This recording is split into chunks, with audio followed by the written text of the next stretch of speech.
بیوی کے لیے بھی کچھ احکامات ہیں، بیوی کی بھی کچھ ذمہ داریاں ہیں جو اسے شوہر کے حق میں پوری کرنا ہے۔ پہلی ذمہ داری یہ کہ بیوی خوشی کے ساتھ شوہر کی اطاعت کرے۔ قرآن پاک میں نیک عورتوں کی صفت یہ بتائی گئی ہے، فالصالحات قانتات، نیک عورتیں فرما بردار ہوتی ہیں، ایک طرف اللہ کی اطاعت گزار اور دوسری طرف شوہر کی اطاعت گزار۔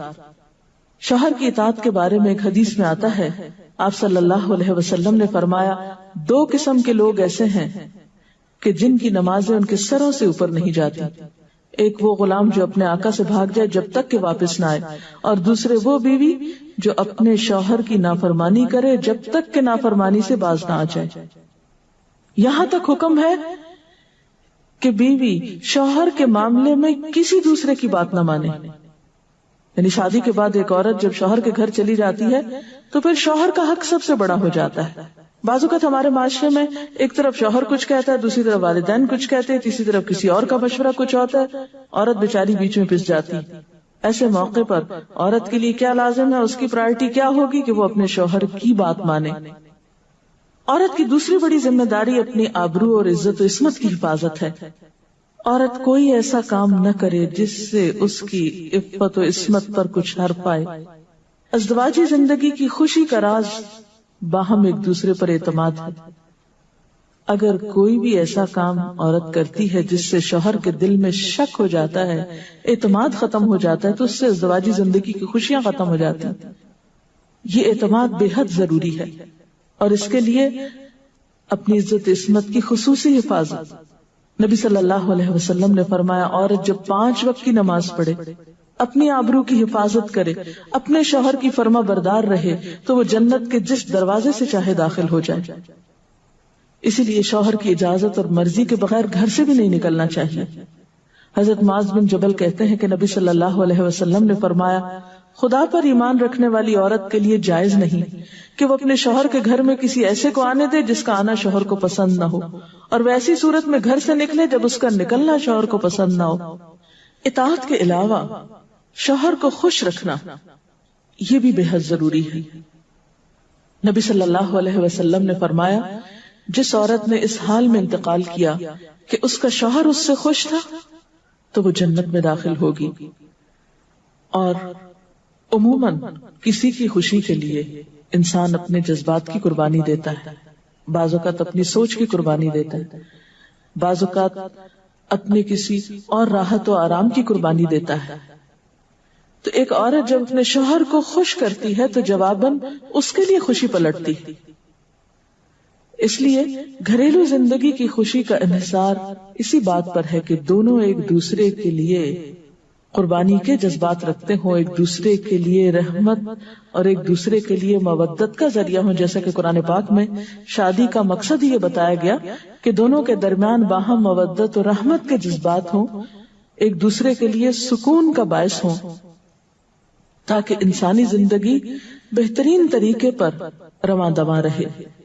اسی طرح شوہر سے محبت کا اظہار کرنا، اس کے ساتھ وفادار رہنا، اس کا احسان ماننا، یہ بھی بے حد ضروری ہے۔ حضرت اسماء کہتی ہیں کہ ایک بار نبی صلی اللہ علیہ وسلم میرے پاس سے گزرے، میں اپنی سہیلیوں کے ساتھ تھی، آپ نے ہمیں سلام کیا اور ارشاد فرمایا، تم پر جن کا احسان ہے ان کی ناشکری سے بچو۔ تم میں سے ایک اپنے ماں باپ کے گھر کافی دنوں تک بن بیاہی بیٹھی رہتی ہے، پھر اللہ تعالیٰ اس کو شوہر عطا کرتا ہے، اولاد دیتا ہے، اور ان سارے احسانات کے باوجود اگر کبھی کسی بات پہ شوہر سے ناراض ہوتی ہے تو کہہ اٹھتی ہے، میں نے تو کبھی تمہاری طرف سے کوئی بھلائی دیکھی ہی نہیں۔ یہ جملہ ناشکری کا جملہ ہے جو عورت کو نہیں بولنا چاہیے۔ قیامت کے دن اللہ تعالیٰ اس عورت کی طرف نظر رحمت اٹھا کر نہیں دیکھے گا جو شوہر کی ناشکری ہوگی۔ اور آخری بات یہ کہ عورت کے اوپر لازم ہے کہ وہ اپنے گھر بار، مال و اسباب اور اپنی ذمہ داریوں میں شوہر کی مددگار رہے، شوہر کی وفادار رہے۔ آپ صلی اللہ علیہ وسلم نے فرمایا، قریش کی عورتیں کتنی اچھی عورتیں ہیں جو بچوں پہ بہت مہربان اور شوہر کے گھر بار کی حفاظت کرنے والی ہیں۔ آپ صلی اللہ علیہ وسلم نے ایک اچھی عورت کی خوبیاں بیان کرتے ہوئے فرمایا، مومن کے لیے خوف خدا کے بعد سب سے مفید اور باعث خیر نعمت نیک بیوی ہے۔ نیک بیوی کون سی؟ اس کی کیا تعریف ہے کہ جب شوہر کوئی کام کہے تو خوشی سے کر دے، جب اس پہ نگاہ ڈالے تو اس کو خوش کر دے، اور جب اس کے بھروسے پہ قسم کھا بیٹھے تو قسم پوری کر دے، اور جب کہیں چلا جائے تو اس کے پیچھے اپنی عزت و آبرو کی حفاظت کرے، اور شوہر کے مال اور اسباب میں اس کی خیر خواہ رہے، اس کو ضائع نہ کرے۔ ایک اچھی بیوی کی خوبیاں آپ صلی اللہ علیہ وسلم نے بتائیں۔ اور پھر آخری چیز صفائی ستھرائی، سلیقہ، شوہر کے لیے زیب و زینت کا اہتمام، یہ چیزیں بھی ازدواجی زندگی میں خوبصورتی پیدا کرتی ہیں، اور اس کا بھی اہتمام جو ہے پھر ایک عبادت ہو جاتا ہے۔ لیکن ہمارا حال یہ ہے کہ جب ہمیں کہیں باہر جانا ہوتا ہے تو ہم بہت اہتمام کریں گے، لیکن شوہر کے لیے بطور خاص نیت کر کے اہتمام نہیں کریں۔ ہم یہ کہتے ہیں اس کو تو نظر ہی نہیں آتا، اس نے کبھی تعریف ہی نہیں کی، اس کو پتہ ہی نہیں میں نے کیا پہنا اور کیا نہیں پہنا، تو کس لیے پہنے؟ ایک شیطان ہمیں جواز فراہم کر دیتا نا۔